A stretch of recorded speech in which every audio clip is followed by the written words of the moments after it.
Isang malakas na kalabog ang yumanig sa karangyaan ng boardroom ng Mega Corporation.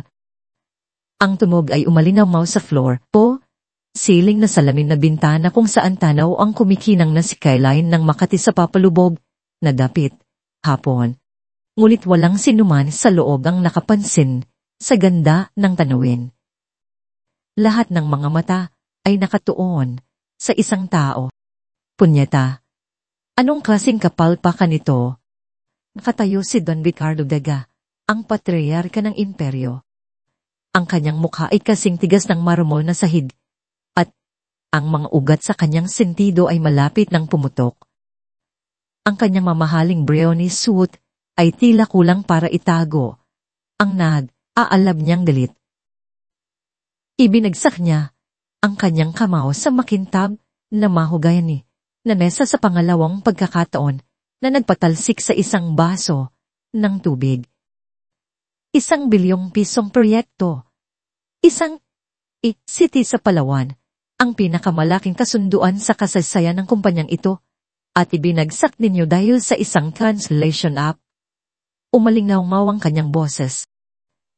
Ang mga executive na nakaupo sa paligid ng mesa, mga lalaking sanay sa kapangyarihan at yaman, ay napayuko na parang mga estudyanteng pinapagalitan. Ang kanilang mga mukha ay namumutla, at ang hangin sa silid ay mabigat sa takot at amoy ng mamahaling pabango. Sir, hindi po namin inasahan ng software na ginamit natin ay ang pinakamoderno. Nagsimulang magpaliwanag ang isang vice president, ngunit pinutol siya ng isang matalin na tingin mula kay Don Ricardo. Inaasahan. Ang trabaho ninyo ay hindi umasa kundi siguraduhin. Tumawag ang mga hapon. Sinisigawan ako. Isang insulto raw ang kontrata. Isang paglapastangan sa kanilang kultura. At ngayon, pinutol na nila ang lahat ng komunikasyon. Ikinumpas ni Don Ricardo ang isang printaw ng email na puno ng mga pulang marka. Anong ginawa ninyo sa pangalan ng biga? Ginawa ninyo tayong katatawanan. Isang nakababatang engineer ang naglakas. Loob na magsalita. Nanginginig ang boses. Sir, ang problema po ay sa mga honorifics. Sa Kigo, masyadong literal ang pagkakasalin ng sistema. Ang salitang partnership ay naisalin bilang isang bagay na tila pag-angkin. Huwag mo akong bigyan ng technical jargon. Sigaw ni Don Ricardo. Gusto ko ng solusyon. Kung hindi maayos ang kasunduang ito sa loob ng 24 na oras, lahat kayo ay maghahanap ng bagong trabaho pagsikat ng araw. Isang nakabibinging katahimikan ang bumalot sa silid. Ang tanging maririnig ay ang mahinang ugong ng air conditioning system at ang malakas na pagtibok ng puso ng bawat isa. Ang unos ay sumiklab na at lahat sila ay nasa gitna nito. Malayo sa malamig na galit ng Makati, sa isang masikip na eskinita, sa isang lugar, sa Maynila, kung saan ang mga gusali ay magkakadikit at ang mga kable ng kuryente ay parang sapot ng gagaba, isang ibang uri ng bigat ang nararamdaman. Dahang pinunasan ni Leo Reyes ang noo ng kanyang ina, gamit ang isang basang bipo. Nakahiga si Aling Lourdes sa kanilang lumang kama. Ang kanyang katawan ay payat at ang kanyang paghinga ay mababaw. Ang amoy ng eucalyptus at liniment ay nangingibabaw sa maliit na silid. Isang pamilyar na amoy ng sakit at pag-aalala. Salamat, anak, mahinang bulong ni Aling Lourdes. Ang kanyang mga mata ay bahagyang bumukas. Isang matamis na ngiti ang sumilay sa kanyang namumutlang labi. Huwag mo na akong masyadong alalahanin. Magpahinga ka na. Mamaya na po, Nay. Kailangan ninyong uminom ng gamot. Sagot ni Leo, ang kanyang boses ay malumanay, kabaligtaran ng kaguluhan sa kanyang isipan. Ang kanyang mga mata ay napagpad sa isang maliit na tumpok ng mga resibo Mula sa ospital na nasa ibabaw ng mesa, isang makulay na paalala ng utang na patuloy na lumalaki. Ang sahod niya bilang isang intern sa isang dambuhalang korporasyon ay halos hindi sapat para sa kanilang araw na gastusin, lalo na para sa mga gamot at bayarin sa ospital. Bawat araw ay isang pakikibaka. Lumingin si Leo sa isang kupas na litrato na nakasabit sa dingding. Isang lalaing nakasalamin, may matatalinong mata, na may bayad ng lungkot, ang nakangiti sa kanya.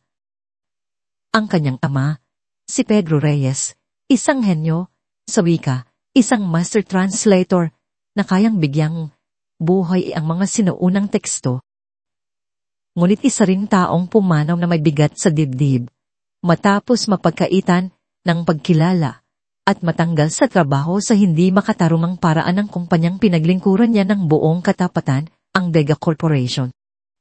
Ang parehong kumpanya, kung saan si Leo ngayon, ay isang hamak na intern nagtitiis sa aapi at mababang sahod para lamang may maipakain sa kanyang ina.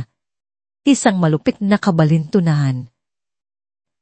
Biglang vibrate ang lumanyang cellphone sa ibabaw ng mesa.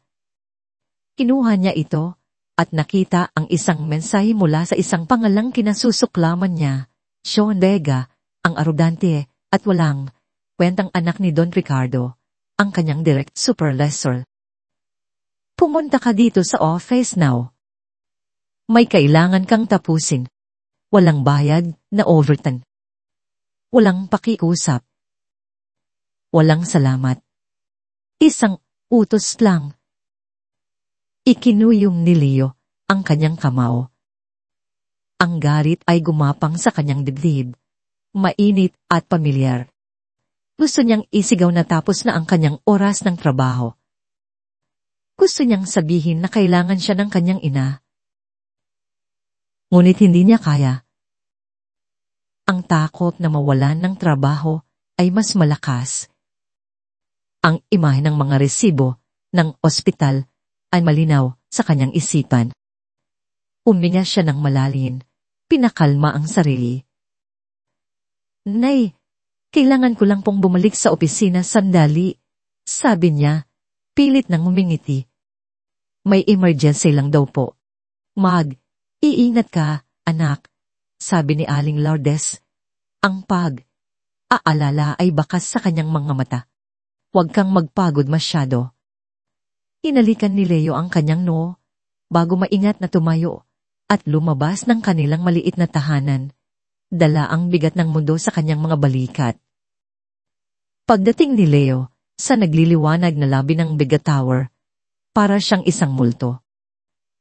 Ang mga security guard na nakasanayan siyang makita sa araw ay tiningnan siya ng may pagtataka.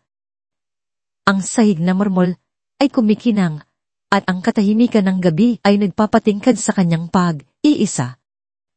Sumakay siya sa elevator patungo sa 4th floor. Ang executive level, isang lugar na ipinagbabawal sa mga tulad niyang intern.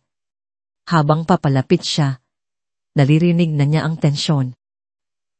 Ang mga pinto ng boardroom ay bahagyang nakabukas at mula sa siwang nakatakas ang mga pirasong salita na puno ng pagkabahala. Isang insulto sa kultura nila. Kigo. Mga honoristas, lahat mali, nawala ang respeto. Nawala lahat. Kinakabahan. Dahan siyang lumapit. Nagtago siya sa isang malaking halaman. Sapat na malapit para marinig, ngunit hindi makita. Ang boses ni Don Ricardo ay nangingibabaw, isang kulog ng galit at pagkadismaya. Pinakinggan ni Leo ang mga terminong teknikal na binabanggit ng mga engineer. Ang kanilang pagtatangkang ipaliwanag ang pagkakamali sa wika at konteksto. At habang nakikinig siya, isang kakaibang damdamin ang gumapang sa kanya. Hindi mga numero o salitang pangnegosyo ang narinig ni Leo. Narinig niya ang mga salitang bumuhay sa kanyang ama, gabi, sa loob ng kanilang maliit na bahay. Kigo, Bushido. Ang mga konsepto ng karangalan, obligasyon, at respeto na paulit-ulit na ikinuwento sa kanya ng kanyang ama. Ang kaluluwa ng wikang Hapones na hindi kayang unawain ng kahit anong software. Naalala niya ang mga gabing ginubo ng kanyang ama sa pagsasalin, hindi lang ng mga salita, kundi ng mga kahulugan, ng mga kaluluwang nakatago sa bawat character. Ang lahat ng iyon ay bumalik sa kanya na parang isang alon. Sa sandaling iyon, sa labas ng boardroom, kung saan nagkakagulo ang mga makapangyarihang tao, isang ideya ang nabuo sa isip ni Leo. Isang ideya na mapanganib, desperado, at marahil ay kabaliwan. Ngunit ito rin ang tanging sandata na mayroon siya. Sa gitna ng unos na nilikhahan ng Dega Corporation, si Leo, ang intern na walang nakakapansin, ay nakarinig ng isang pamilyar na wika. At sa wikang iyon, nakita niya hindi lang isang solusyon, kundi isang pagkakataon. Alam ko kung paano ito ayusin. Bulong niya sa sarili, ang kanyang puso ay kumakabog ng malakas sa kanyang dibdib. At sisingilin ko sila sa bawat taon ng pagdurusa ni Itay. Pumukas ang pinto ng boardroom at isang lumabas ang mga executive. Ang kanilang mga balikat ay lupatay at ang mga mukha ay gusot sa pagkatalo. Ang hangin, ang kapangyarihan na kanina'y bumabalot sa kanila, ay napalitan ng amoy ng kabiguan. Uling lumabas si John Lega, ang kanyang mukha ay mapula sa galit na hindi mailabas sa kanyang ama, kaya't naghahanap ito ng ibang mabubuntunan. At nakita niya si Leo, nakatayo malapit sa isang malaking halaman, isang anino sa pasilyo na hindi dapat naroroon. Sumiklab ang mga mata ni John. Ito na ang pagkakataon niyang magpakawala ng sama ng loob. Mabilis siyang lumakad patungo kay Leo. Ang bawat hakbang ay mabigat at puno ng pagbabanta. Anong ginagawa mo rito, intern? Sigaw niya. Ang boses ay nanininig sa pinipigilang dilit. Bawal ang mga basahan sa palapag na ito. Hindi nakakibos si Leo. Bago pa siya makapagpaliwanag, hinablot ni John ang kolyo ng kanyang murang polo shirt. Ang tela ay halos mapunit sa higpit ng pagkakahawak. Naamoy ni Leo ang mamahaling pabango ni John na hinaluan ng alak. Hindi ka ba nakakaintindi? Singal ni John. Idiniin ang mukha nito malapit sa kanya. Ang lugar mo ay sa ibaba, sa basement, kasama ng mga ipis. Hindi dito sa itaas, kasama ng mga tao. Baka nakakalimutan mo kung sino ka at kung sino kami. Ang mga salita ay tumusok sa puso ni Leo na parang mga bubob. Ngunit hindi siya kumibo.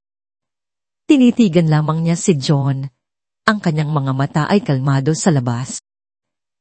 Ngunit sa loob, isang apoy ang nagsisimulang mag-apoy. Ang bawat aalipus ka, ay gatong. Itinulak siya ni John ng malakas patungo sa elevator. Umalis ka sa paningin ko bago pa kita ipakalat sa sahig. Napaatlas si Leo at sumalpok sa makintab ng metal na pader ng elevator. Pumukas ang pinto. Pumasok siya sa loob nang hindi lumilingon. Habang nagsasara ang mga pinto, ang huling nakita niya ay ang mapanuyang ngiti sa mukha ni John Lega. Sa loob ng elevator, mag-isa, huminga ng malalim si Leo.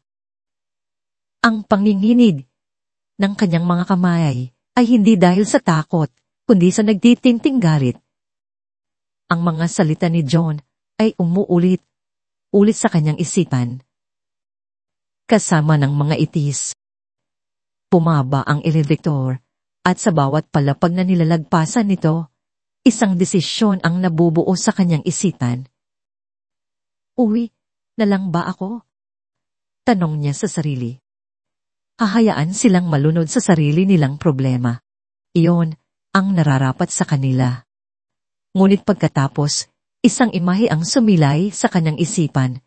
Ang mukha ng kanyang ina, maputla at nahihirapan, ang tumpok ng mga resibo ng ospital, ang malamig na tinig ng doktor na nagsasabing kailangan ng kanyang ina ng masusing pagsusuri. Mga pagsusuring hindi nila kayang bayaran. 20 piso.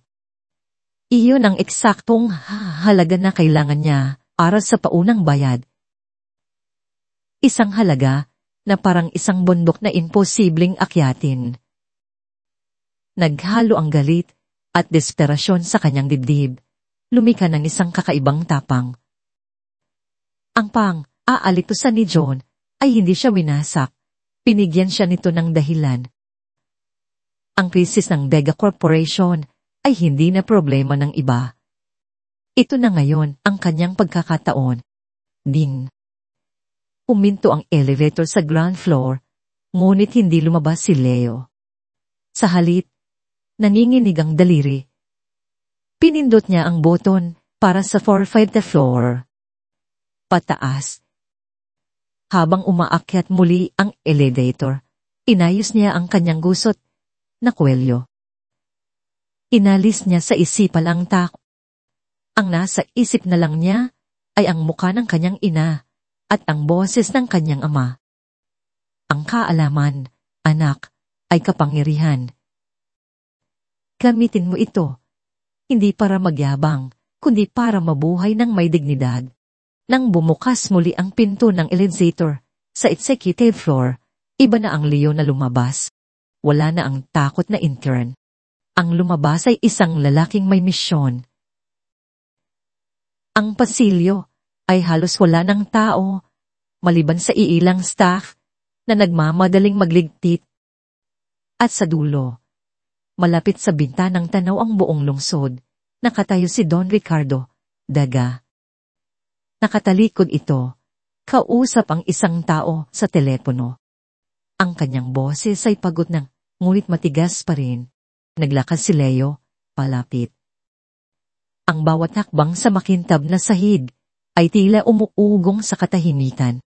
Huminto siya ilang metro sa likuran ng matanda. Magalang na naghihintay. Hindi. Walang sorry na makapag. Ayos nito. Gusto ko ng resulta. Sigaw ni Don Ricardo sa telepono bago ito patayin ng may halong pagmumura. Umarap ito at ang kanyang mga mata ay nanlaki nang makita si Leo. Ang inis ay agad na bumalik sa kanyang mukha. Ikaw na naman. Sabi ng matanda, ang boses ay puno ng pagkamuhi. Hindi ba't sinabi ko nang umalis ka? Ginoong Vega, putol ni Leo. Ang kanyang boses ay kalmadong ngunit matatag na ikinagulat maging ng kanyang sarili. Narinig ko po ang problema ninyo. Tinaasan siya ng kilay ni Don Ricardo, isang mapanganib na senyas. At ano ngayon? Aalok ka ng kape. Hindi pinansin ni Leo ang insulto. Tumingin siya ng diretsyo sa mga mata ng milyonaryo. Kaya ko pong ayusin ang pagkakamaling iyon sa pagsasalin. Isang sandali ng katahimikan. Ang iilang natitirang executive na malapit ay napahinto sa kanilang ginagawa. Tiningnan nila si Leo na parang isa itong baliw. Pagkatapos, isang mahinang tawa ang kumawala sa mga labi ni Don Ricardo. Isang tawa na walang saya, rupang mamaliit. Ikaw. Isang intern. Ang buong team ko ng mga henyo ay sumuko, pero ikaw, isang mata. Ang aayos nito? Opo, sagot ni Leo. Walang paalinlangan, dahil hindi po iyan problema ng teknolohiya. Problema po iyan ng unawa sa kultura.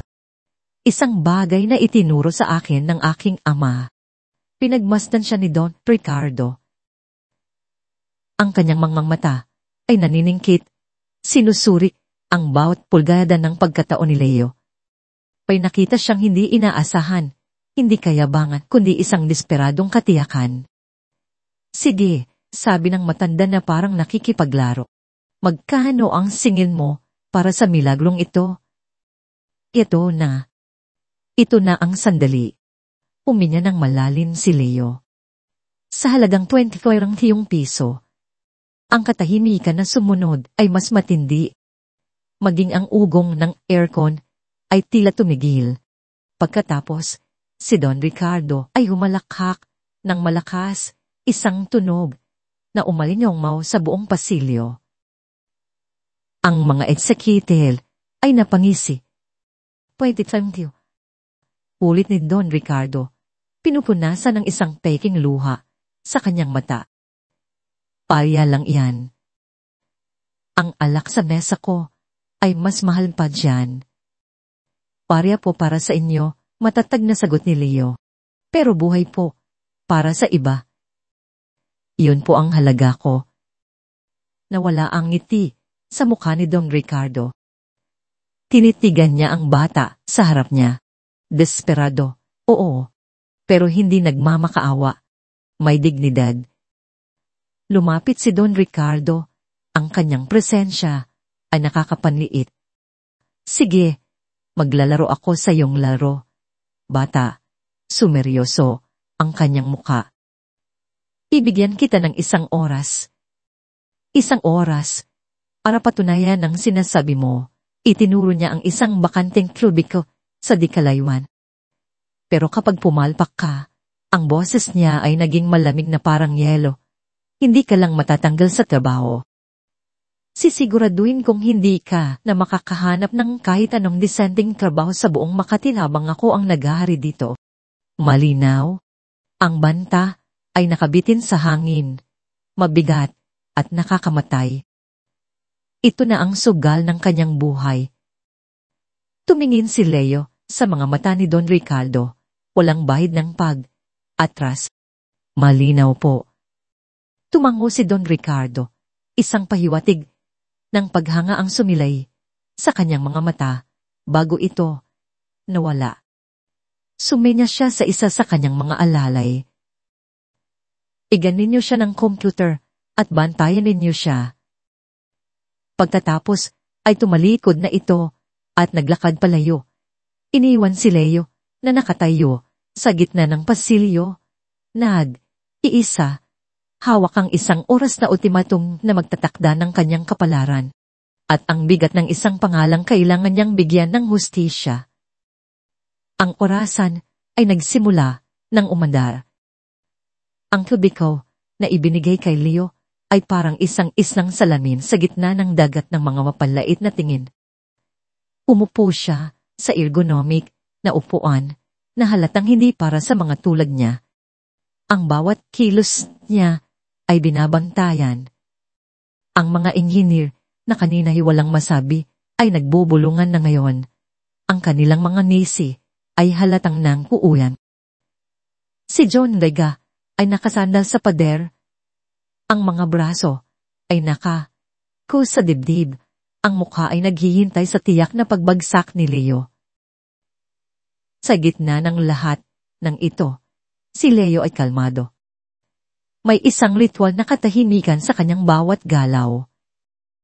Inilabas niya mula sa kanyang bulsa ang isang luma at gasgas na si flash drive. Sa maliit na katawan nito, may nakaukit na sulat, kamay gamit ang isang marker. Reyes, ang mga inisyal ng kanyang ama. Ang kanyang pamana.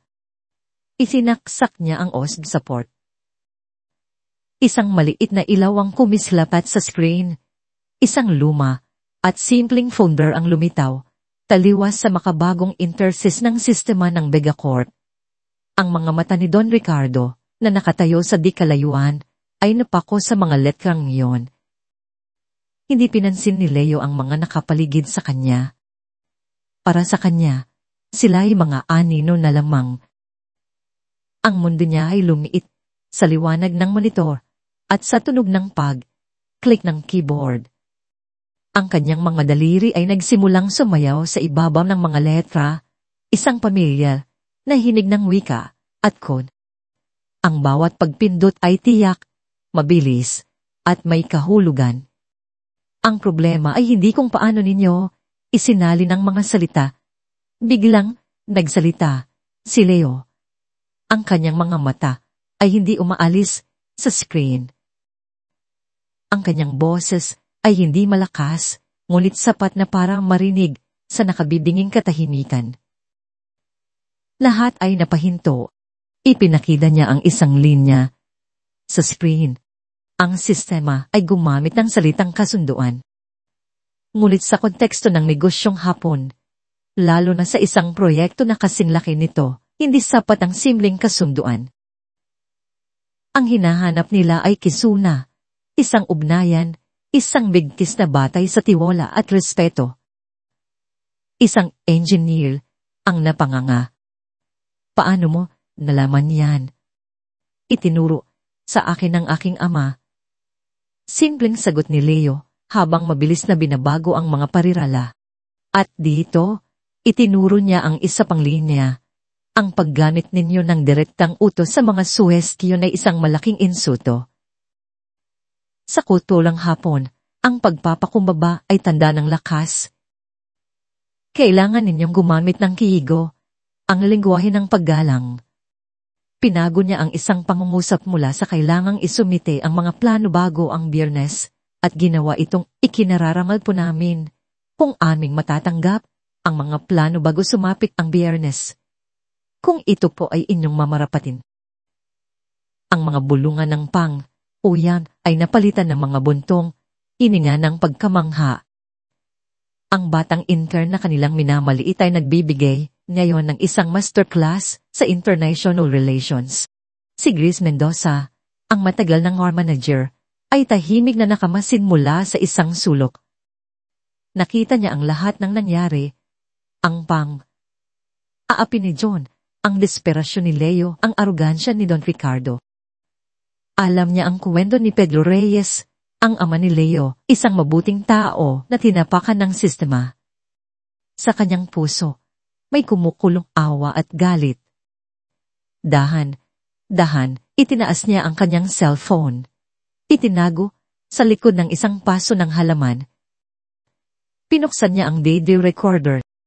Nanginginig ang kanyang mga kamay, ngunit tiniyak niyang nakatutok ang lente kay Leo sa kanyang determinadong mukha na naliligo sa asul na liwanag ng monitor, sa kanyang mga daliring gumagawa ng himala.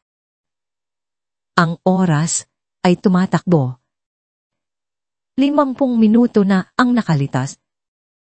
Ang tensyon sa silid ay halos mahiwa. Tapos na, anunsyo ni Leo. Isinandal niya ang kanyang likod sa upuan. Sa screen, ang dokumento ay malinis na. Ang bawat salita ay maingat na pinili hindi lamang para maging tama, kundi para magbigay pugay. Si Don Ricardo ay lumapit.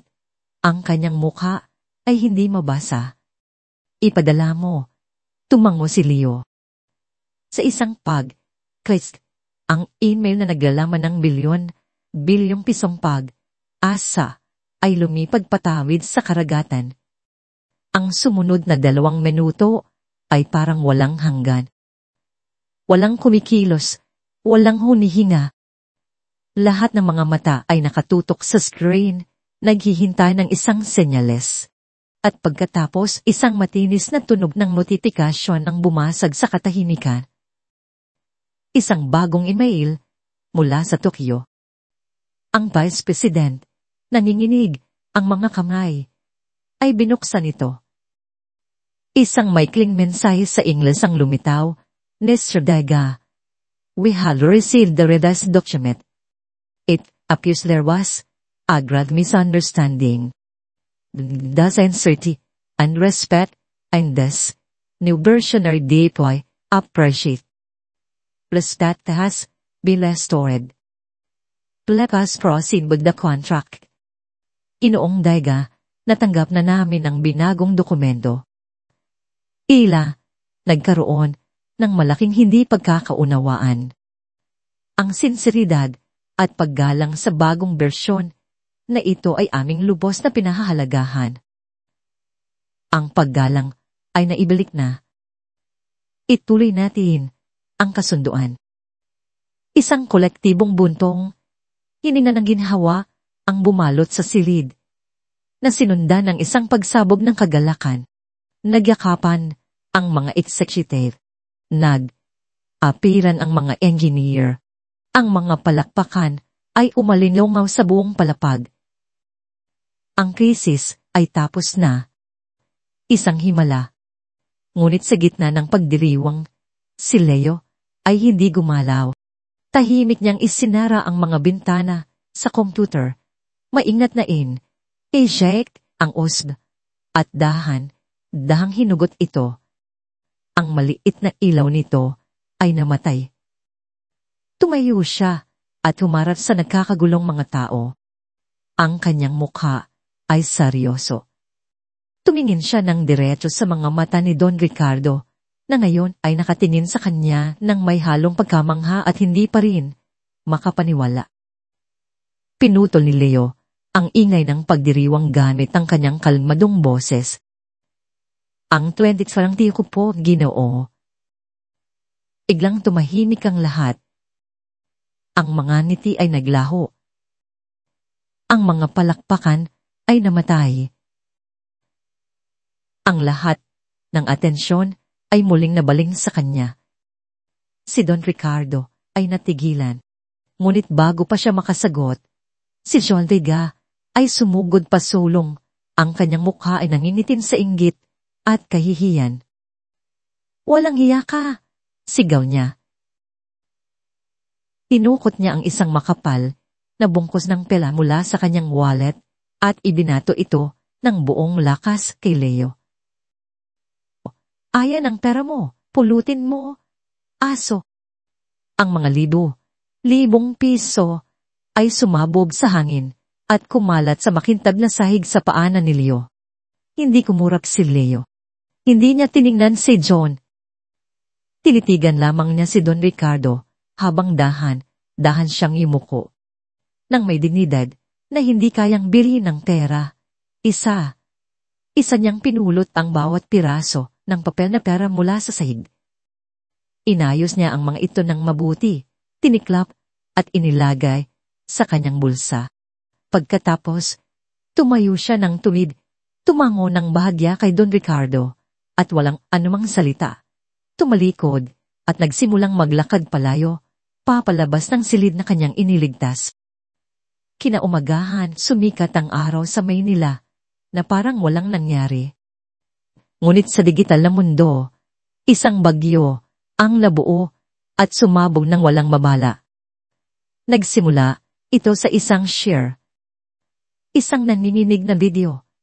Nakuha mula sa isang cellphone na upload ng hindi kilala sa isang maliit na social media page. Ang caption, Punay na David versus Goliath sa Makati. Panoorin. Sa loob ng isang oras, ang share ay naging 1,000.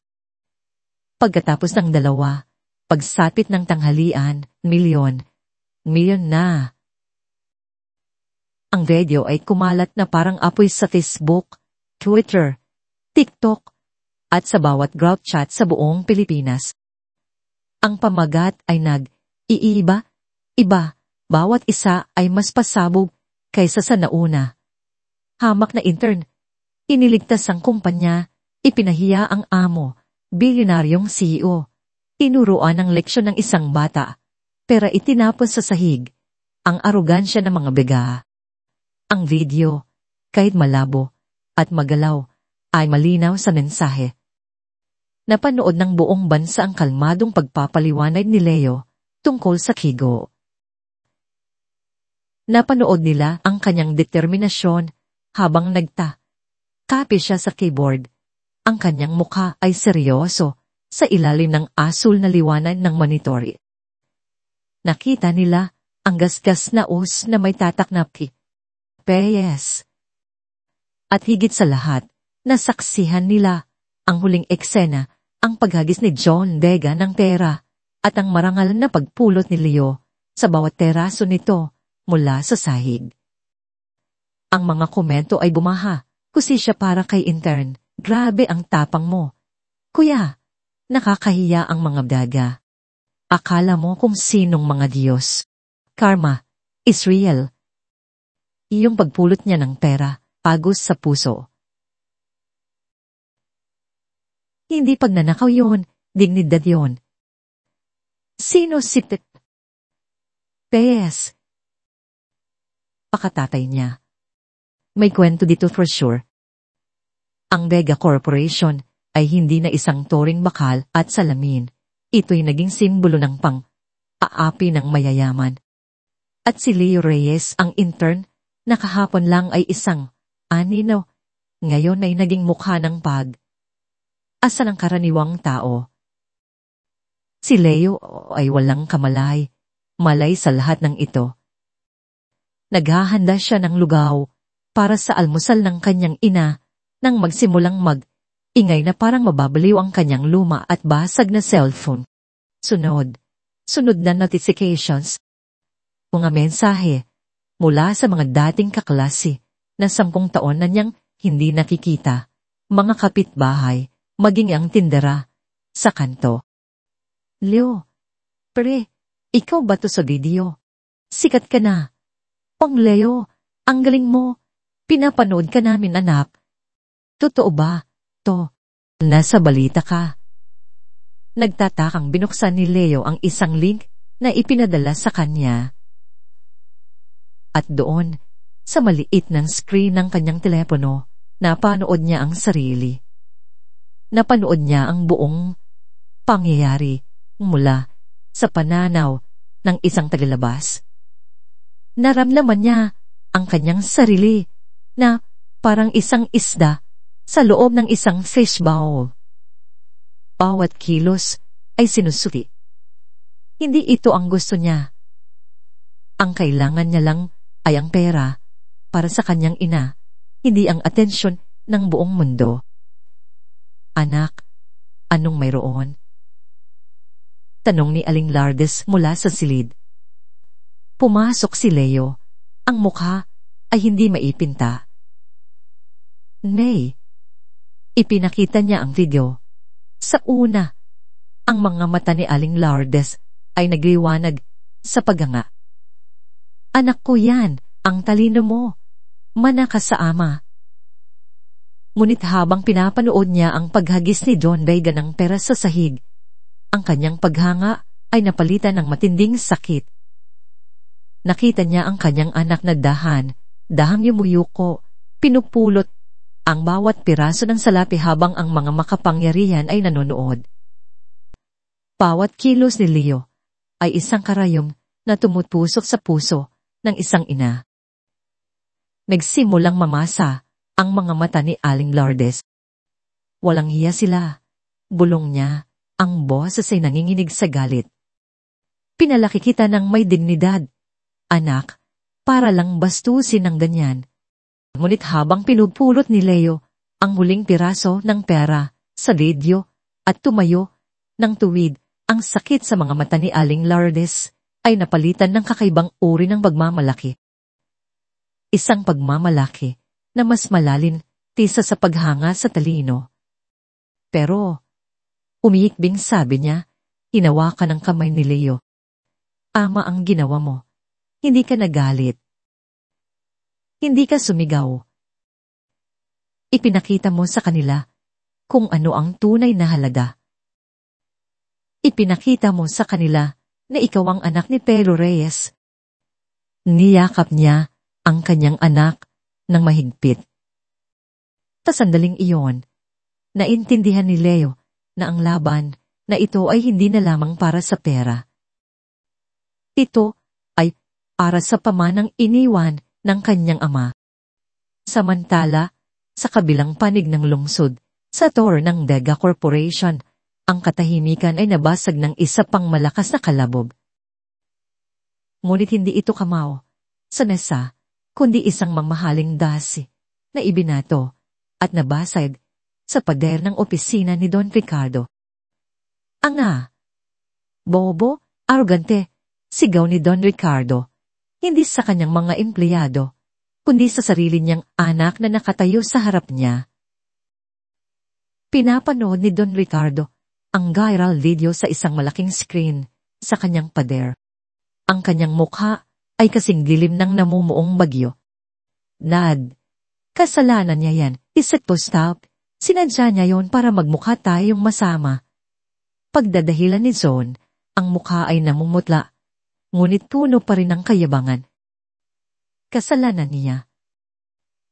Malamig na tanong ni Don Ricardo, humarap sa kanyang anak. Siya ba ang naghagis ng pera na parang nagpapakain ng aso? Siya ba ang asal na parang isang spoiled na batang walang modo? Ipinahiya mo ang pangalan natin sa buong mundo dahil sa isang bugso ng kayabangan. So, what? He is just an intern. Isang basura. Pak. Isang malutong na sangpal ang dumapo sa pisini John Vega. Ang tunog ay kumalinlawmaw sa malawak na opisina. Natigilan si John. Ang kamay ay napahawak sa kanyang namumulang pisngi. Ang mga mata ay nalalaki sa hindi makapaniwalang tingin. Hindi lang siya ang ipinahiya mo, mariing sabi ni Don Ricardo. Ang bawat salita ay may bigat. Ang apelidong biga ang inilagay mo sa puti. Ang imperyong pinaghirapan ko ng 50 taon. Sinira mo sa loob ng 5 segundo. Sa labas ng Dere Tower, nagkukumpulan na ang mga newsrun. Sa iskinita kung saan nakatila si Leo, ang mga reporter at cameraman ay uunahan, nagtatanong sa mga tsismos ang kapitbahay. Ang kanilang munting tahanan ay naging sentro ng isang media circus. Sumilip si Leo sa siwang ng kanilang bintana. Ang dami ng tao ay nakakatakot. Paano siya lalabas? Paano niya mapoprotektahan ang kanyang ina mula sa kaguluhang ito? Ang pagiging bida ay mas masahol pa pala sa pagiging invisible. Biglang ring muli ang kanyang telepono. Isang hindi pamilyar na numero, mukhang landline ng isang opisina. Nanginginig ang kamay, sinagot niya ito. Hello? Si Ginoong Leo Reyes po ba ito? Tanong ng isang babae sa kabilang linya. Ang kanyang boses ay formal at mahinahon. Sino po sila? Aalang ang tanong ni Leo. Ang pangalan ko ay Elena. Ako ang executive assistant ni Ginoong Ricardo Vega. Tiglang nanuyo ang lalamunan ni Leo. Hinigpitan niya ang hawak sa telepono. Ano na naman ito? Ipapahamak ba nila ako lalo? May naisposa nang iparating sa inyo si Ginoo, patuloy ng babae, na parang hindi napapansin ang tensyon. Dahil po sa mga pangyayari, nais po kayong imbitahan ng Vega Corporation sa isang espesyal na press conference bukas ng umaga sa aming gusali. Napakunot ang noo ni Leo. Press conference. Para saan? Nagkaroon ng bahagyang aalinlangan sa boses ni Elena bago ito magpatuloy. Nais pong mag-alok sa inyo ni Ginoong Vega ng isang permanenteng posisyon sa kumpanya. Isang mataas na posisyon. Ito po ay bilang pagkilala sa inyong pambihilang talento. Natigilan si Leo. Isang posisyon. Pagkatapos ng lahat, ang nangyari. Ang alok ay parang isang bitag na nakabalot sa ginto. Naramdaman niya ang bituka niyang umiikot. Ito ba ay isang paraan para bilhin ang kanyang katahimikan? Isang prostong para linisin ang kanilang nadumisang pangalan. Pakisabi po kay Ginoong Vega. Iisipan ko, malamig na sagot ni Leo, sinusubukang itago ang panginginig ng kanyang boses. Sige po, Ginoong Reyes. Hihintayin namin ang inyong pagdating bukas. Ang buong media ay naroroon. Quake. Ibinaba ni Elena ang tawag. Nakatayo si Leo. Sa gitna ng kanilang maliit na sala, hawak pa rin ang telepono. Ang ingay mula sa labas ay tila humina, napalitan ng malakas na kabog ng kanyang dibdib. Ang alok ay nakatutokso, isang mataas na sahod, seguridad, ang kakayahang bigyan ng kanyang ina ng pinakamahusay na pangangaladang medikal, ang lahat ng bagay na ipinagdarasal niya gabi. Ang kailangan lang niyang gawin ay tanggapin, ngumiti sa harap ng mga kamera at maging bahagi ng makinalya na minsan nang dumurog sa kanyang ama. Ngunit ang imahe ng kanyang ama ay muling sumagi sa kanyang isipan, isang taong mas pinili ang karangalan kaysa sa kayamanan at namatay na may bigat sa dibdib. Tumingin siya sa kanyang ina na nakasilip mula sa silid. Ang mukha ay puno ng pag-aalala. Ang bagyong Garal ay hindi lamang sumisira sa pangalan ng mga Vega. Sinusubok din ito ang kaluluwa ni Leo Reyes. Ang mundo ay naghihintay sa kanyang susunod na hakbang. At sa unang pagkakataon, napagtanto niya na ang pinakamahirap na pagsasalin na kailangan niyang gawin ay hindi mula sa wikang Hapon, kundi mula sa wika ng kanyang sariling puso. Ang silid na pinagtataguan ni Leo at Aling Lourdes ay maliit at amoy luma. Isang pansamantalang kanlungan na inayos ng isang mabait na kamag. Anak malayo sa gulo ng media. Ang tanging bintana nito ay nakaharap sa isang pader na ladrilyo. Sa loob, ang liwanag na nagmumula sa isang maliit at lumang telebisyon ang tanging nagbibigay kulay sa kanilang pansamantalang mundo. Sa screen, ang entablado ay maliwanag na parang tanghaling daang camera flashes ang kumikislap na parang mga bituin. Ang logo ng Vega Corporation ay nakatatak ng malaki sa likuran, isang simbolo ng kapangyarihan na ngayon ay nababahira ng iskandalo. Sa gitna ng lahat, tumayo si Don Ricardo Vega sa isang podyum. Suot ang isang madilim na suit na nagpapahiwatig ng kabigatan. Ang kanyang mukha ay kalmado at seryoso.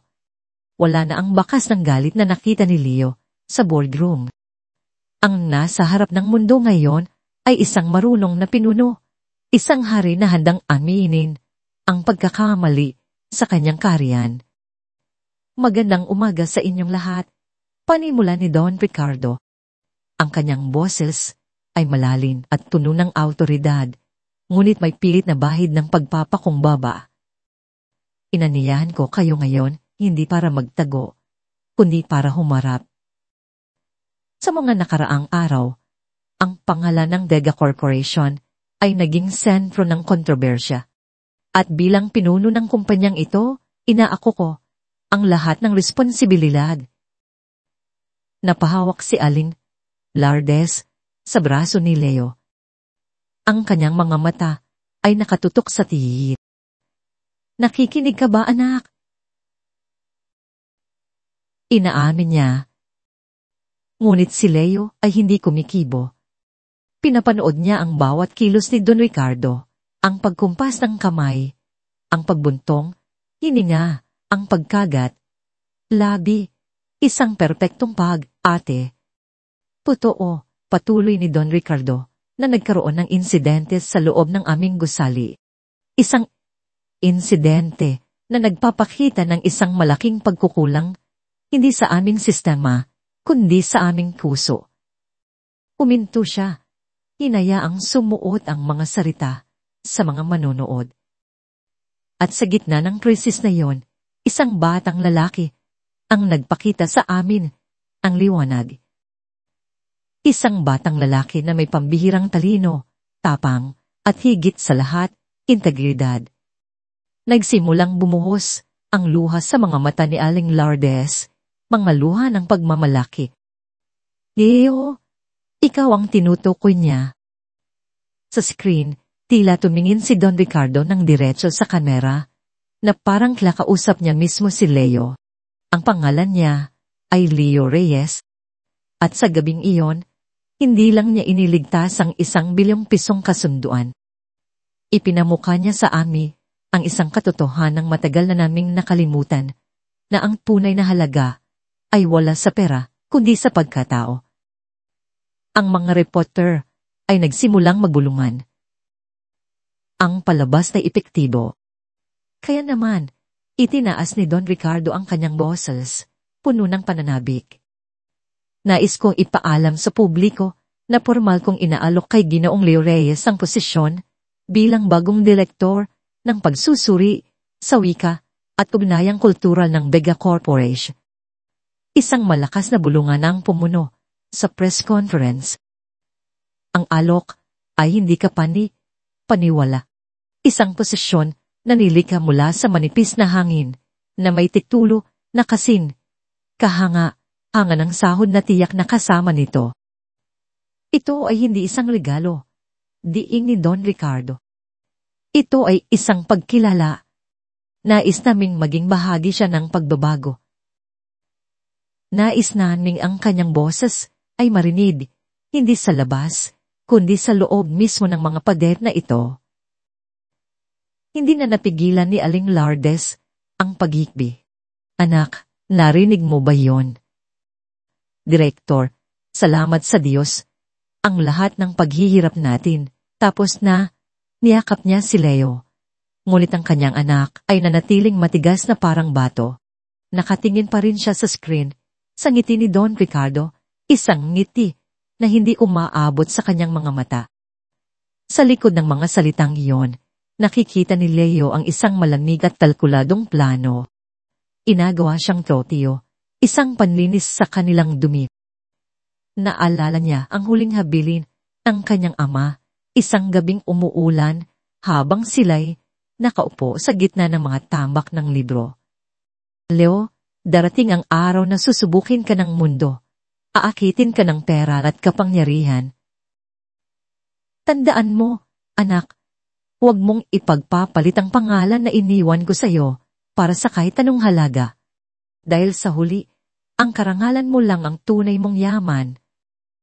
Biglang vibrate ang telepono ni Leo. Isang hindi rehistradong numero.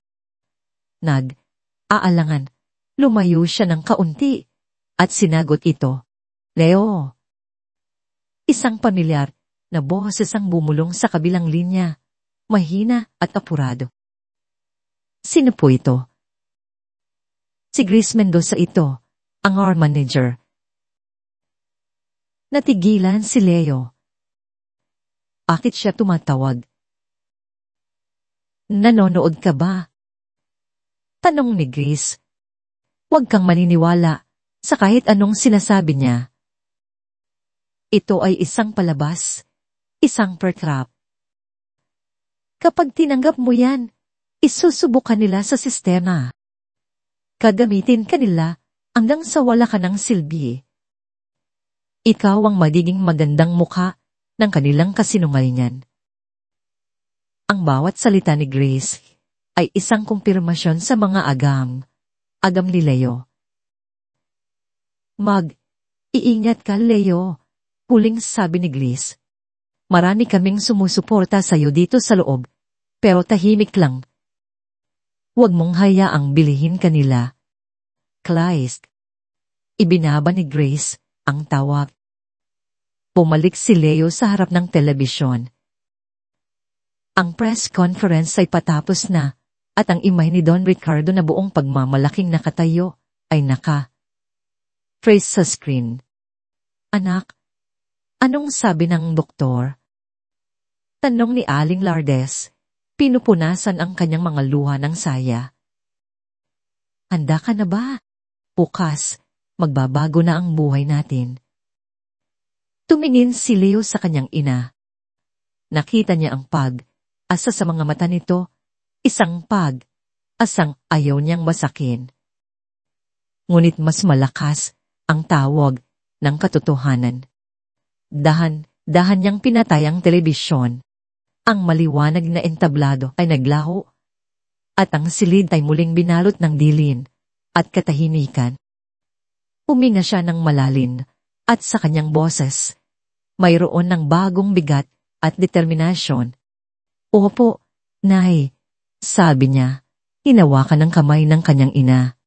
Bukas, pupunta po ako sa Vega Corporation. Isang ngiti ang sumilay sa mukha ni Aling Lourdes. Pero hindi po para tanggapin ang trabaho. Ang labi ng Vega Tower ay parang isang teatro. Ang mga kamera ay nakahanay na parang isang flying squad. Ang bawat lente ay nakatutok sa landing entrance.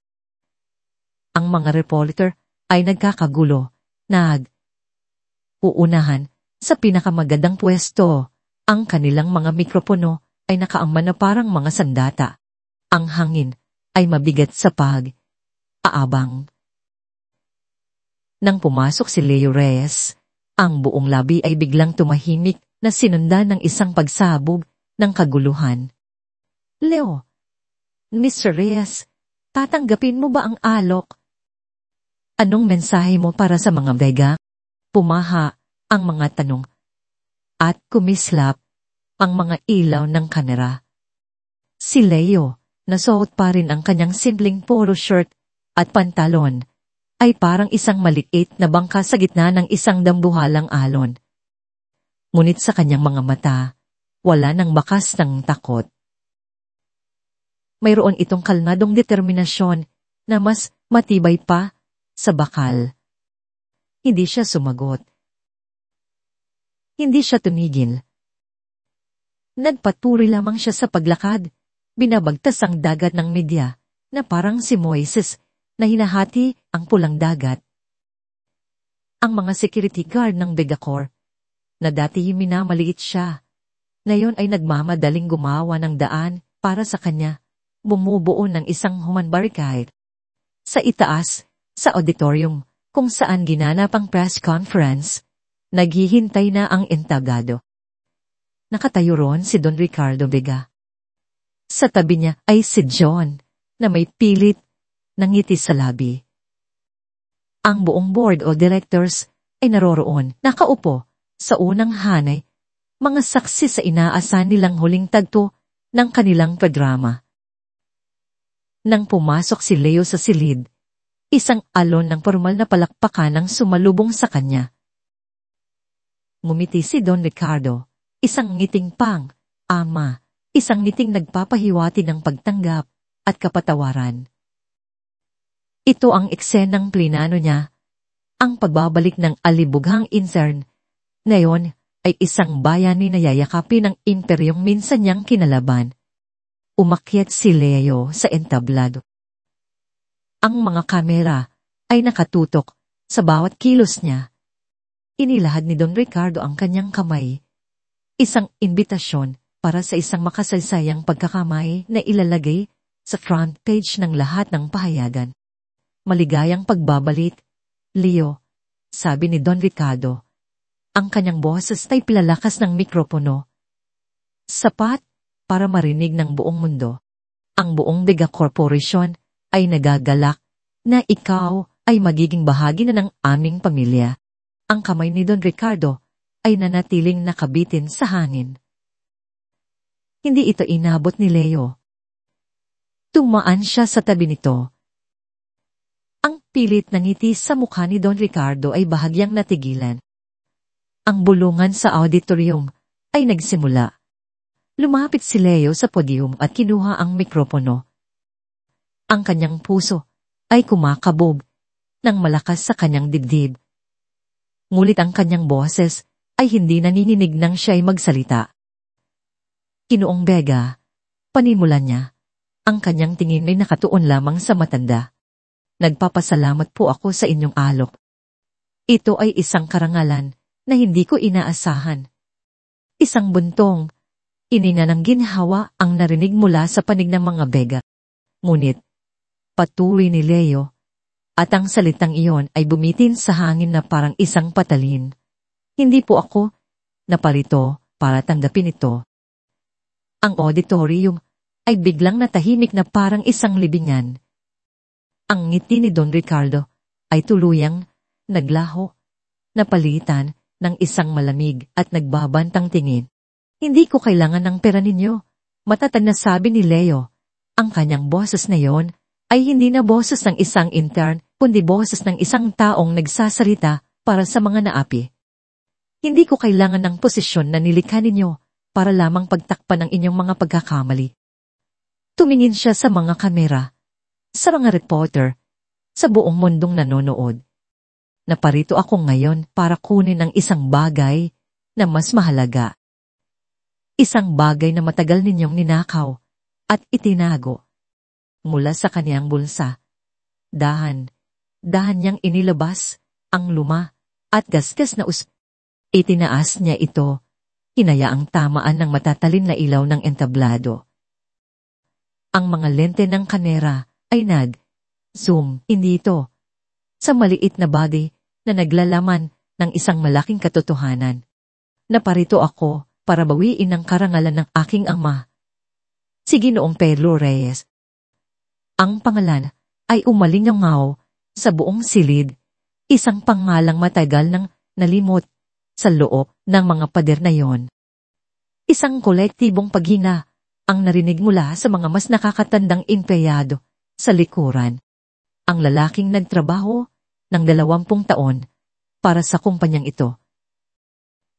Ang lalaking lumikha ng mga translation protocols na hanggang ngayon ay ginagamit at pinagkakakitaan ninyo. Tumaas ang boses ni Leo, puno ng sakit at galit na matagal ng kininchin. Ang na ito, iminagayway niya ito, hindi lang ito naglalaman ng tamang salin ng kontrata. Naglalaman ito ng mga orihinal na gawa ng aking ama, ang kanyang mga tala, ang kanyang mga journal, mga patunay na ang mga pundasyon ng inyong pakikipag-ugnayan sa Japan ay galing sa kanyang talino. Isang talino na inangkin ninyo at pagkatapos ay itinapon ninyo siya na parang basura nang wala na kayong pakinabang sa kanya. Ang bawat salita ay isang dagok sa mukha ni Don Ricardo. Ang kanyang anyo ng isang marunong na lider ay gumuho. Inilalantad ang isang taong nabigla at nasukol. Ang kanyang mukha ay namutla, puti na parang papel. Si John ay napanganga. Hindi makapaniwala sa tapang ng lalaking kahapon lang ay tinawag niyang ipis. Nagpatuloy si Leo, ang kanyang mga mata ay naninilid sa luha, ngunit ang kanyang tinig ay matatag. Kaya hindi, Ginoong Daga, hindi ko kailangan ng inyong alok. Ang kailangan ko ay hustisya. Ibalik ninyo ang pangalan ng aking ama sa mga talaan ng kumpanyang ito. Kilalanin ninyo ang kanyang kontribusyon. Iyon lang. At iyon ang lahat. Ibinaba niya ang mikropono. Ang tunog ng pagbagsak nito sa podium ay ang tanging inay na bumasag sa naabibinging katahimikan. Si Don Ricardo Daiga, ang hari ng kanyang imperyo, ay nakatayo sa ilalim ng matinding liwanag, sa harap ng daang saksi, sa harap ng buong mundo. Ubad. Walang salita. Walang maibato, pabalik. Ang katotohanan ay nailantad na at ang buong mundo ay nanonood, naghihintay kung paano niya ito haharapin. Ang pagbagsak ay mabilis at walang awa. Sa loob ng ilang oras matapos ang paglalantad ni Leo, ang Vega Corporation ay hindi na isang kumpanya, ito'y naging sentro ng isang pambansang iskandalo. Ang hashtag na Pedro Reyes at Bigang Sinungaling ay naging numero 1 sa trending list ng Twitter. Ang video ng komprontasyon sa auditorium ay umabot na sa 10 milyong views bago pa man magtakit-silin. Sa trading floor ng Philippine Stock Exchange, ang mga numero sa tabi ng ticker symbol na Vega ay naging kulay pula. Ang stock ng kumpanya ay bumagsak ng husto, nawalan ng bilyong piso sa market balo sa loob lamang ng isang araw. Ang mga investor ay nataranda. Ang board of directors na kanina lang ay mga tahimik na manonood, ngayon ay nag-apoy sa galit. Sa Forks 50th floor, ang katahimikan ay mas mabigat kaysa sa anumang sigaw. Si Don Ricardo Vega ay nakaupo sa dilim ng kanyang opisina. Ang tanging liwanag ay nagmumula sa mga screen ng stock market na nagpapakita ng kanyang pagbagsak. Ang kanyang telepono ay walang tigil sa pag-ring, ngunit hindi niya ito pinapansin. Ang mga salita ni Leo ay umuulit-ulit sa kanyang isipan na parang isang sirang plaka. Ibalik ninyo ang pangalan ng aking ama. Hindi ito tungkol sa pera. Ito ay tungkol sa isang bagay na mas malalim, isang bagay na matagal na niyang ibinaon sa ilalim ng mga gusali at kasunduan, ang kanyang konsensya. Biglang bumukas ang pinto. Pumasok ang buong board of directors. Ang kanilang mga mukha ay galit at determinado. Ricardo, sabi ng isa sa mga pinakamatandang miyembro, isang lalaking kasama niya mula pa noong simula, kailangan mong ayusin ito. Ngayon din, ang ating mga investor ay nagbabandang mag-pull out. Ang ating reputasyon ay durog. Anong gusto niyong gawin ko? Tanong ni Don Ricardo. Ang boses ay pago. Harapin mo ang katotohanan. Sagot ng isa pa. Totoo ba ang sinasabi ng bata? Ninakaw mo ba ang gawa ni Pedro Reyes? Hindi sumagot si Don Ricardo. Ang kanyang katahimikan ay ang pinakamalakas na pag-amin. Diyos ko, Ricardo, bulong ng matandang miyembro. Kailangan nating ilabas ang mga lumang papeles. Lahat ng files ni Pedro Reyes mula sa archives. Kung may katotohanan sa sinasabi ng bata, kailangan nating mauna sa kanya. Sa ilalim ng matinding pressure, walang nagawa si Don Ricardo, kundi tumango. Nag-utos siya sa kanyang pinagkakatiwalaang assistant, si Elena, na halongkatin ang pinakailalim ng kanilang storage facility, isang lugar na hindi nabubuksan sa loob ng mahigit isang dekada. Habang nagkakagulo ang mga nasa itaas sa isang maranyang kondo, unit sa si John Vega ay gumagawa ng sarili niyang plano. Hindi takot ang nararamdaman niya, kundi matinding inggit at galit. Ang intern na minamaliit niya ay ang siyang nagpabagsak sa kanilang interior. Hindi niya matanggap. Hindi ako papalag na isang basura ang sisila sa akin, bulong niya sa sarili habang lakad sa kanyang sala. Kailangan niyang makahanap ng paraan para sirain si Leo Reyes. Kung hindi niya ito matatalo sa isyu ng katotohanan, patalunin niya ito sa ibang paraan. Tumawag siya sa isang pilot investigator, isang taong may dudang reputasyon, ngunit kilala sa pagiging epektibo. Gusto kong malaman ang lahat tungkol sa isang Leo Reyes, sabi ni John sa telepono. Ang boses ay malamig at walang emosyon. Bawat detalye, bawat kahinaan, bawat baho na tinatago niya. Ang kanyang pamilya, mga kaibigan, mga utang, lahat. Walang ititira. At gusto ko ng resulta sa lalong madaling panahon. Sa basement ng Vega Tower, sa isang silid na amoy alikabok at lumang papel, si Elena at ang ilang staff ay nagbubuklat ng mga kahon na puno ng mga dokumento. Pagkatapos ng ilang oras na paghahanap, nakita nila ang isang makapal na folder na may label na Reyes, Pedro. Dinala ni Elena ang folder sa opisina ni Don Ricardo. Nanginginigi ang kamay. Pinuksan ng matanda ang file. Sa loob, naroon ang lahat. Ang mga performance review ni Pedro na laging excellent. Ang mga kopya ng kanyang mga original na salin na may mga sulat, kamay na tala, mga dirak ng mga protokol na may pesa bago pa man ito opisyal na inilabas ng kumpanya. At sa pinakailalin, isang memo na siya mismo ang pumirma. 20 taon na ang nakalipas. Isang termination letter. Ang dahilan, redundancy. Isang kasinungalingan. Naaalala ni Don Ricardo ang araw na yon. Si Pedro Reyes ay pumasok sa kanyang opisina, hindi para magmakaawa, kundi para magtanong kung bakit. Ang tanging naisagot ni Ricardo ay mga corporate excuses. Ang totoo, si Pedro ay naging masyadong magaling, masyadong mahalaga, at nagsisimula ng magtanong tungkol sa tamang pagkilala at kompensasyon. Mas madaling tanggalin siya at tangkinin ang kanyang mga gawa.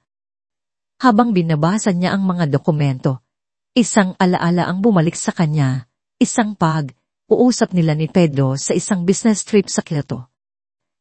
Alam mo, Ricardo, sabi ni Pedro, habang sila umihinom ng sake, ang pagsasalin ay hindi lang tungkol sa mga salita.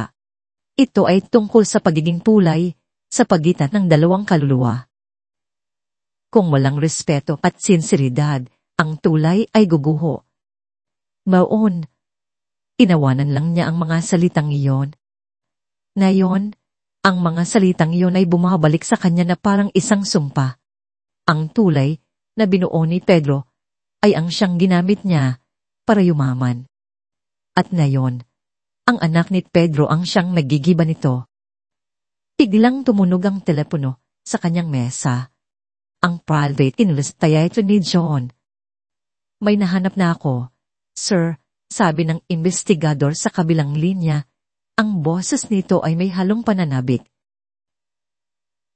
Umupo. Nang tuwid si John. Ano yon? Sabihin mo sa akin. Ang ina ni Leo Reyes, si Lourdes, may malubhang sakit sa bato. Stage 4.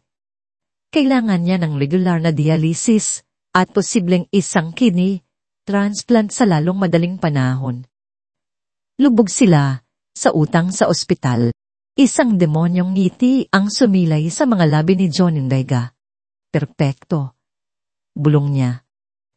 Nakahanap na siya ng sandata. Isang sandata na hindi lang dudurog sa reputasyon ni Leo, kundi pati na rin sa kanyang kaluluwa.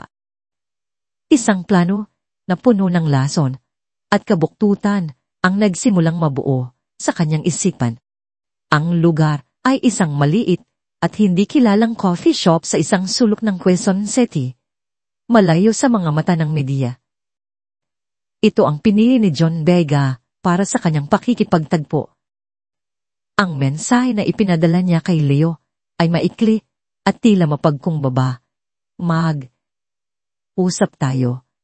Pakiusap para sa kapakanan ng lahat. Pumayag si Leo.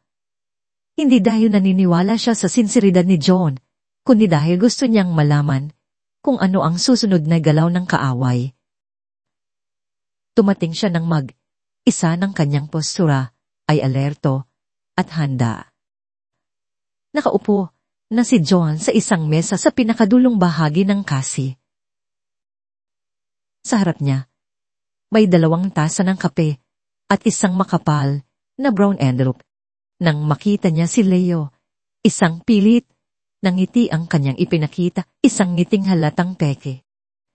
Salamat sa pagdating, Leo, sabi ni John. Ang boses ay malumanay, isang malaking pagkukunwari. Umupo ka. Umupo si Leo. Nagpapanatili ng distansya. Ang kanyang mga mata ay hindi umaalis sa mukha ni John. Look, Leo. Panimula ni John. Sumandal sa upuan. Alam ko, nagkamali ako. Nagkamali ang pamilya ko. Masyado kaming naging marahas. Pero gusto naming itama ang lahat. Itinulak niya ang envelope sa gitna ng mesa. Ito. Para sa iyo at para sa nanay mo. Tinitigan ni Leo ang envelope. Pagkatapos ay tumingin kay John. Ano yan? 2 milyon. Simpleng sagot ni John. Cash. Isang maliit na regalo mula sa amin. Pambayad sa ospital, pambili ng gamot, kahit anong kailanganin ninyo. Isipin mo na lang itong paumanhin. Hindi ginalaw ni Leo ang envelope. Ang hangin sa pagitan nila ay biglang lumamig. Ito ang inaasahan niya, isang pagtatangkang bilhin siya. Hindi ko kailangan ng regalo mo, malamig na sagot ni Leo. Ang kailangan ko ay hustisya. Nawala ang ngiti sa mukha ni John. Ang kanyang pasensya ay kumikli. Hustisya. Leo, maging practical ka. Ang hustisya ay hindi nagbabayad ng mga bayarin sa ospital. Ang hustisya ay hindi nagpapagaling ng stage. 4 kini-failure. Natigilan si Leo. Ang pagbanggit sa eksaktong sakit ng kanyang ina ay isang suntok sa kanyang sikmura. Paano niya nalaman? Ang takot at galit ay nagsimulang maghalo sa kanyang dibdib. Pinaimbestigahan mo kami, sabi ni Leo, hindi isang tanong, kundi isang pahayag. Ang kanyang boses ay naging matigas. Kailangan kong malaman kung sino ang kalaban ko. Mayabang na sagot ni John, ipinapakita na ang kanyang tunay na kulay. At ngayon, alam ko na ang kahinaan mo, ang nanay mo. Mahal mo siya, di ba? Gusto mo siyang mabuhay, di ba? Huwag mong isama ang nanay ko dito. Mariing babala ni Leo, ang kanyang mga kamao ay nakakuyong na sa ilalim ng mesa. Ngunit si John ay hindi tumigil. Nasiyahan siyang nakita niya ang epekto ng kanyang mga salita. Itinulak niya pa. Bakit hindi? Siya ang dahilan kung bakit ka desperado. Diba? Kung hindi dahil sa kanya, isa ka lang sa ng ordinaryong batang walang pakialam. Pero dahil sa kanya, kailangan mo ng pera. Sumandal si John. Ang kanyang boses ay naging isang mapanuyang bulong. Kunin mo na ang pera, Leo. Lumayo ka na. Kalimutan mo na ang lahat. Hayaan mong mabuhay ng komportable ang nanay mo sa mga huling araw niya. Hindi pa huli ang lahat. Para sa kanya, sagot ni Leo. Nanginginig sa galit. Talaga. Tumawa si John, isang tawang puno ng lason. Sa itsura ng utang ninyo. Sa itsura ng public health. Sa stand natin. Isa kang lumalaban sa isang laban na hindi mo kayang ipanalo. Katulad ng tatay mo, dito na sumabog ang lahat. Pareho lang kayo, patuloy ni John. Ang bawat salita ay idinisenyo para saktan. Isang pamilya ng mga talunan. Namatay siyang mahirap at nakalimutan. At ang nanay mo. Tumigil ka na, sabi ni Leo. Ang kanyang boses ay isang babala. Ang nanay mo ay mamamatay rin sa kahirapan, katulad ng walang kwentang tatay mo. Ang tunog ng sampal ay bumasag sa katahimikan ng buong coffee shop. Ang lahat ng mga customer ay napalingon sa kanilang direksyon. Ang sampal ni Leo ay mabilis at malakas, puno ng pinagsama-samang sakit-galit at pag-ibig para sa kanyang mga magulang. Tumama ito ng buo sa pisngi ni John Daga. Napaatras si John, ang kanyang upuan ay halos tumumba. Ang kanyang mukha ay puno ng gulat at sakit. Isang pulang marka ng kamay ang mabilis na lumitaw sa kanyang maputing balat. Huwag na huwag mong babanggitin ng mga magulang ko ng ganyan, sabi ni Leo. Ang kanyang boses ay nanginginig, ngunit puno ng kapangyarihan. Nakatayo na siya. handa sa anumang mangyayari. Sa sandaling iyon, bumukas ang pinto ng coffee shop. Pumasok si Don Ricardo Vega kasama si Grace Mendoza.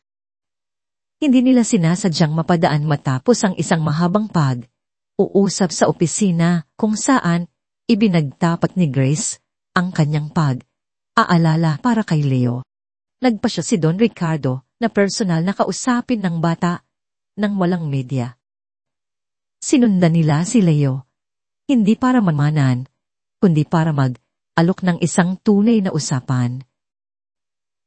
Ngunit ang naabutan nila ay isang eksenang hindi nila inaasahan. Napatigil sila sa may pintuan, natigilan. Narinig nila ang huling pangungusap ni John, ang pinakamasakit at pinakamalupit na salita. Nakita nila ang sampal. Nakita nila ang lahat. Ang mga mata ni John ay nanlaki sa takot nang makita niya ang kanyang ama, Dad.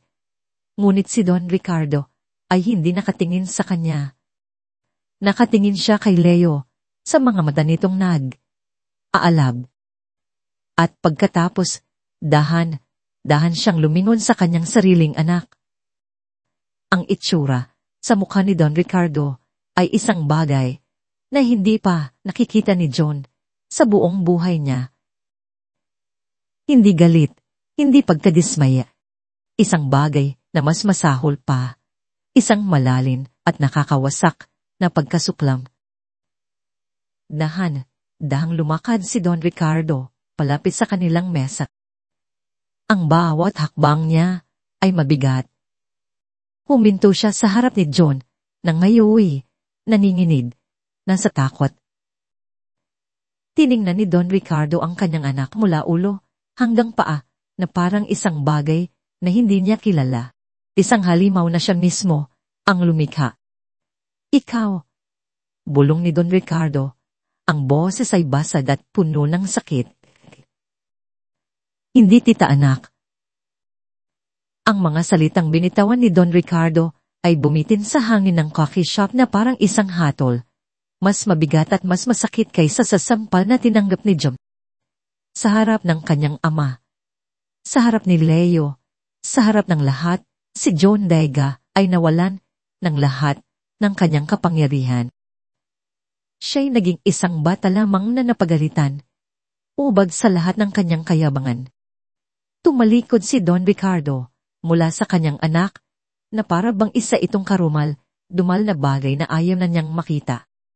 Hinarap niya si Leo at sa unang pagkakataon, ang mga mata ng matanda ay wala ng bahid ng arogansya o pagtalkula. Ang nakita ni Leo ay isang matandang lalaki na pagod, wasak at puno ng pagsisisi. Ginoong Reyes, Leo, sabi ni Don Ricardo, ang kanyang boses ay paos. Patawad. Walang salita ang makapaglalarawan sa kahihiyang idinulot ng ng pamilya ko, sa'yo. Walang kapatawaran ang ginawa niya. Hindi sumagot si Leo. Nanonood lamang siya. Inahayaang mangyari ang lahat. Umaling si Don Ricardo kay Grace Mendoza. Please, escort mo si Ginoong John Vega palabas. Tumawag ka ng security. Ayokong makita ang pagmumukha niya sa aking opisina, sa aking bahay, o sa aking buhay, hanggat hindi niya natututunang maging tao. Ang utos ay pinal. Natigilan si John. Dad, hindi mo pwedeng gawin to sa akin. Ako ang anak mo. Ako ang tagapagmana mo. Wala ka nang mamanahin kung wala ng kumpanya, malamig na sagot ni Don Ricardo. Umalis ka na. Walang nagawa si John kundi sumama kay Grace. Ang kanyang paglalakad ay parang sa isang taong hinatulan. Ang kanyang mundo ay gumuho sa isang iglap. Nang sila na lamang ang natira, isang mahabang katahimikan ang namagitan kina Leo at Don Ricardo. Sa wakas, binasag ito ng matanda. Ang lahat ng sinabi mo ay totoo. Amin niya, ang mga mata ay nakatingin sa sahig. Ang iyong ama, si Pedro, ay isang henyo at isang mabuting tao. At ako ang naging ahas sa kanyang buhay. Inggit, takot, kasakiman. Iyon ang mga dahilan. Mga dahilan na ngayon ay parang basura na lamang. Tumingin siya kay Leo. Hindi ko na maibabalik ang nakaraan. Hindi ko na maibabalik ang iyong ama. Ngunit maaari kong subukang itama ang aking mga pagkakamali. Kinaumagahan, isang pangalawang press conference ang idinaos. Ngunit ito ay iba sa nauna. Walang magarbong entablado, walang mga pilit na ngiti. Si Don Ricardo, tagal lamang, ang nakaupo sa isang simpleng mesa sa harap ng media. Sa tabi niya, naroon si Leo, hindi bilang isang tropyo, kundi bilang isang saksi. Ang itsura ni Don Ricardo ay nagbago. Tila tumanda siya ng 10 taon sa loob ng isang gabi. Ang kanyang buhok ay mas pumuti at ang bigat ng mundo ay nasa kanyang mga balikat. Kahapon, panimula niya. Ang kanyang boses ay malinaw, ngunit walang lakas. Nangako ako ng pagbabago. Ngayon, tutuparin ko ito. Isa niyang inilahad ang mga hakbang na gagawin ng kumpanya. Una, isang formal at pampublikong paghingi ng tawad sa pamilya Reyes para sa 20 taon ng inustisya at pagnanakaw ng intelektual na arian. Pangalawa, ang opisyal na pagkilala kay Pedro Reyes bilang co-author at pioneer sa lahat ng mga translation protocols at Japanese market entry strategies ng Biga Corporation.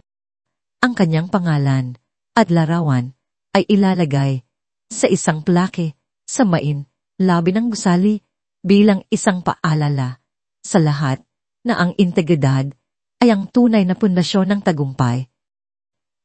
Pangatlo, ang pagtatatag ng Pedro Reyes Foundation for Language and Cultural Studies, isang multimilyong pisong pundo na magbibigay ng scholarship sa mga mahuhusay, ngunit mahihirap na mag-aaral na nais mag-aral ng mga wika. At panghuli, isang anunsyo na gumulat sa lahat, lalo na sa mundo ng negosyo. Bilang pinuno na nagpabaya, kailangan kong harapin ang mga kahihinatnan, sabi ni Don Ricardo. Simula ngayon, opisyal kong tinatanggal sa lahat ng kanyang posisyon sa kumpanya si John Lega. Siya ay ipapadala sa ating pinakamaliit na probinsyal na sangay sa Mindanao kung saan siya magsisimula mula sa pinakamababang posisyon. Tuon, umaasa akong matututunan niya ang isang bagay na hindi ko na ituro sa kanya, ang halaga ng pagpapakumbaba at pagtatrabaho ng may dignidad. Ang mga anunsyo ay parang bumbang sumabog sa mundo ng negosyo. Ito ay isang walang katulad na pag-amin ng pagkakasala. Habang nagsasalita si Don Ricardo, si Leo ay tahimik lamang na nakaupo. Hindi siya nakaramdam ng pagtatagumpay. Hindi siya nakaramdam ng paghihiganti. Ang naramdaman niya ay isang uri ng kapayapaan, isang bigat na dahang nawawala mula sa kanyang dibdib. Ang laban ay tapos na. Pagkatapos ng press conference, habang nagkakagulo ang mga reporter, isang staff mula sa Japanese Embassy ang lumapit kay Leo. May inabot itong isang sobre na may magandang selyo. Inoong Reyes, sabi ng lalaki, yumuko ng bahag. Ito po ay mula sa aming partner sa Tokyo, ang mga kliyente ninyo, para sa Palawan Eco City Project. Umanga po sila ng husto sa inyong ginawa. Pinuksan ni Leo ang sobre. Sa loob, isang liham na nakasulat sa magandang kaligrafi. Ginoong Leo Reyes, ang iyong talino, sa wika, ay pambihira. Ngunit ang iyong tapang at integridad ay mas hanga. Nakikita namin sa iyo ang diwa ng isang tunay na tulay sa pagitan ng ating mga kultura. Isang bagay na ipinaglaban din ng iyong ama. Bilang pagkilala, ikinararangal naming ialok sa iyo ang isang full scholarship sa Kyoto University, isa sa mga pinakamahusay na unibersidad sa Japan para sa pag-aaral ng wika at kultura. Lahat ng gastusin ay sasagutin. Nais naming hasain ang iyong talento, hindi para sa kita, kundi para sa mas malalim na pag-unawaan ng ating mga bansa. Inaasahan namin ang iyong pagdating sa Japan. Nanginginig ang mga kamay ni Leo habang hawak ang liham. Kyoto? Ang lugar na laging ikinukuwento ng kanyang ama. Ang pangarap na akala niya ay habang buhay na mananatiling pangarap lamang. Tumingala siya at sa bintana ng auditorium, nakita niya ang sikat ng araw na dumatagos. Sa unang pagkakataon, sa loob ng maraming taon, naramdaman niya ang init nito. Ang unos ay lumipas na at sa abot, anaw, isang bagong umaga ang naghihintay. Epilogo, ang silid ng ospital ay maliwanag, hindi dahil sa ilaw na gawa ng tao, kundi dahil sa sikat ng araw na malayang sumisilip sa bintana. Nanatili pa rin ang amoy ng gamot at pampahid na panlinis, ngunit ngayon ay nababalutan na ito ng bango ng mga sariwang bulaklak sa florerang nakalagay sa tabi ng kama. Nakaupo si Leo sa tabi ng kanyang ina. Mas malusog na ngayon ang itsura ni Aling Lourdes. Ang pamumutla sa kanyang mukha ay napalitan ng bahagyang kulay at ang kanyang mga mata, bagamat pagod pa, ay mayroon ng kislap ng pag-asa. Dahil sa malaking halaga ng danyos, perwisyon na ibinayad ng Pega Corporation, isang bagay na hindi hiningi ni Leo, ngunit ipinilit ni Don Ricardo, na simulan na ni Aling Lourdes ang pinakamahusay na paggamot.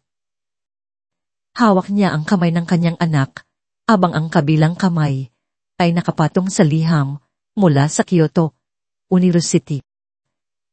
Napakaganda, bulong ni Aling Lourdes. Ang mga luha ay muling namumuo sa kanyang mga mata. Ngunit ngayon, ito'y mga luha ng purong kaligayahan. Ang pangarap ng iyong ama, ipagpapatuloy mo sa lugar na pinakamamahal niya. Tumingin si Leo sa kanyang ina. Ang puso niya ay puno ng pag-aalala.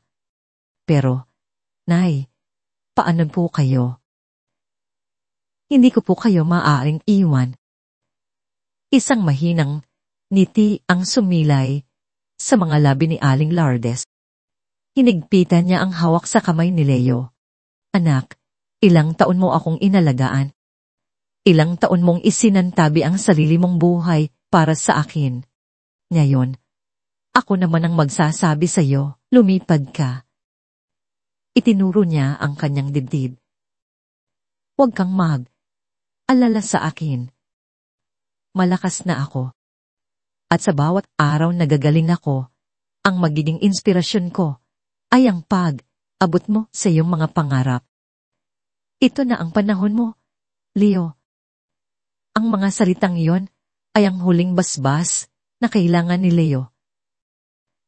Ang bigat ng responsibilidad ay napalitan ng magaan na pakiramdam ng kalayal. Isang linggo bago ang kanyang pag-alis, isang hindi inaasahang imbitasyon ang dumating. Isang text message mula kay Don Ricardo Dega. Leo, maaari ba tayong magkape? Walang media. Walang abogado. Ayaw lang. Nagkita sila sa parehong maliit na coffee shop kung saan nangyari ang marahas na komprontasyon. Ngayon, ang lugar ay tahimik at payapa. Iba na ang Don Ricardo na dumating. Wala na ang mamahaling suit at ang aura ng kapangyarihan. Nakasuot lamang siya ng simpleng polo shirt at socks. Mukha siyang isang ordinaryong lolo, Isang taong dumaan sa maraming pagsubok. Nide. Order sila ng kape at naupo sa katahimikan sa loob ng ilang sandali. Narinig ko ang tungkol sa Kyoto. Sabi ni Don Ricardo, binabasag ang katahimikan. Nararapat lang sa'yo. Tumango lamang si Leo. Dinukot ni Don Ricardo mula sa kanyang bulsa ang isang maliit at eleganteng kahon. Dahan niya itong itinulak sa ibabaw ng mesa patungo kay Leo. Ano po ito? Buksan mo, sabi ng matanda. Pinuksan ni Leo ang kahon. Sa loob, nakalatag sa isang telang pelos, ay isang lumang fountain pen. Ang katawan nito ay gawa sa itim na kahoy at ang dulo ay kumikinang sa ginto. Simple, ngunit elegante. Pamilyar. Ito ang panulat ni Itay. Bulong ni Leo, ang kanyang mga mata ay nanlalaki sa pagkamangha. Ito ang panulat na laging nasa bulsa ng kanyang ama. Ang sandata nito sa pagsasalin. Naiwan niya ito sa kanyang mesa noong huling araw niya sa kumpanya. Malungkot na paliwanag ni Don Ricardo. Itinago ko. Hindi ko alam kung bakit. Siguro, sa kaibuturan ng aking puso. Alam kong isang araw kailangan ko itong isauli. Tumingin siya ng diretso sa mga mata ni Leo. Ang iyong ama, si Pedro, ang pinakamahusay na guro na nagkaroon ako. Itinuro niya sa akin ang halaga ng mga salita. Sayang nga lang, kinailangan pa ng 20 taon at isang matapang na anak para maintindihan ko ang leksyon. Kinuha ni Leo ang panulat. Ang pakiramdam nito sa kanyang kamay ay parang isang piraso, ang kaluluwa ng kanyang ama na bumalik sa kanya. Sa araw ng kanyang pag-alis, ang paliparan ay abala at maingay. Ngunit para kay Leo, ang lahat ay tila na sa slow motion. Niyakap niya ng mahigpit ang kanyang ina, na ngayon ay nakatayo na ng walang gaanong hirap, kasama ang ilang kamag. Anak. Iingat ka, anak. Laging kang susulat, ha? Umihikbing, sabi ni Aling Lourdes. Opo, Nay. Araw, sagot ni Leo, pinipigilan ang sariling luha. Habang naglalakad siya patungo sa departure gate, lumingon siya sa huling pagkakataon. Nakita niya ang kanyang ina na kumakaway, isang larawan ng katatagan at pagmamahal. Sa loob ng eroplano, habang ito'y umaandar sa runway, kinuha ni Leo mula sa kanyang bagang gasgas na usmin. Sa huling pagkakataon, isinaksak niya ito sa kanyang laptop. Pinuksan niya ang isang nakatagong test file na hindi pa niya nababasa na may pamagat na para sa aking anak. Isang maikling liham mula sa kanyang ama ang lumitaw. Isinulat, maraming taon na ang nakalipas. Anak kong Leo, kung nababasa mo ito, nangangahulugan na natagpuan mo na ang landas ng katotohanan. Huwag kang matakot, dahil ang pinakamalaking pamanang iiwan ko sa iyo ay hindi ang kaalaman ko sa wika o ang mga librong ito. Ang tunay kong pamana ay ang tapang na nasa loob ng iyong puso. Ang tapang na pumili ng tama kahit na mahirap. Ang tapang na magsalita para sa mga walang boses. Ang mundo ay isang malaking teksto na kailangang isalin. Isalin mo ang sakit sa pag-unawa, ang galit sa kapatawaran at ang kawalan ng pag-asa sa pananampalataya. Gawin mo yan at hindi mo lang ipagpapatuloy ang aking gawain. Hihigitan mo pa ito. Nagmamahal, itay naramdaman ni Leo ang pag-angat ng eroplano, ang paghiwalay nito mula sa lupa. Sa labas ng bintana, ang Maynila ay unting lumiliit, isang kumikinang na tapiserya ng mga ilaw at anino ng mga alaala at pangarap. Ikinulong niya Sa kanyang palad ang fountain pen ng kanyang ama. Sa pagitan ng kanyang mga daliri, naroon ang nakaraan. Sa bintana, naroon ang hinaharap. Huminga siya ng malalim. Ang hangin sa loob ng kabin ay parang hangin ng isang bagong simula. Ang eroplano ay lumipad pa itaas, tumagos sa mga ulap. Patungo sa direksyon ng sumisikat na araw, dala nito hindi lang ang isang binatang nagnanglang Leo Reyes, kundi ang diwa ng isang ama, ang pangarap ng isang ina, at ang walang kamatayang kapangyarihan ng mga salitang binigkas ng may katotohanan. Ang pagsasalin ay tapos na. Isang bagong kabanata ang handa ng isulat.